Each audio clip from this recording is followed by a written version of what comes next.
Facebook users in order to collect their personal data. Well, that sounds very spooky, and was kind of spooky, actually. But weirdly, it wasn't that spooky 6 years ago. In 2012, the Obama administration found itself being congratulated by the media for how it gathered Facebook data in order to marshal votes. One Obama advisor says Facebook let them break the company's rules because, quote, they were on our side.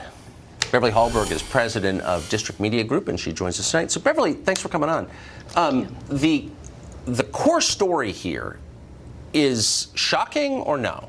Not as shocking as liberals want it to sound. Okay. So we really have liberals going after this story saying there's something here. This is the Trump campaign who figured out a way to mine data that they shouldn't have. But what the Trump campaign did is exactly what the Obama campaign did, what the Hillary campaign did. What this is really about is Facebook, who was the poor actor. This was all before 2014, where Facebook, with the privacy policy we all sign up on, yes. Where we say, sure, you can have my data.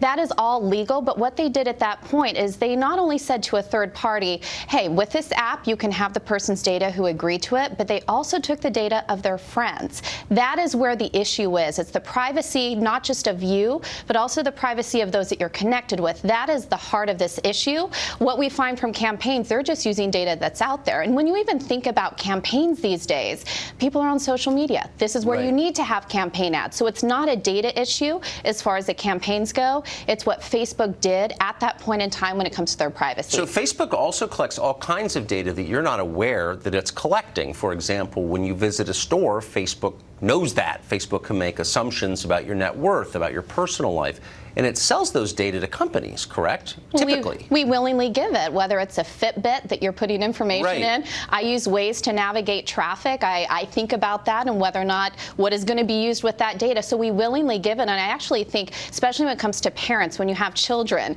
who are giving their information to apps, giving information to Facebook and other social media platforms, you have to realize all of that is available to companies to sell. I think where this comes down to is the free market solving it. You already had a movement called Delete Facebook. I think that's why Mark Zuckerberg even came out today, 5 days after this scandal, to talk about what really took place, because I think the free market is going to solve this. Their stock dropped $50 billion.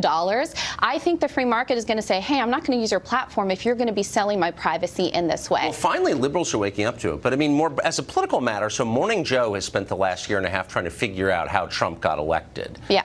And figure out there must have been something nefarious. It could not have nothing to do with the idea that his ideas were popular with Americans. Like, that's not even on the table.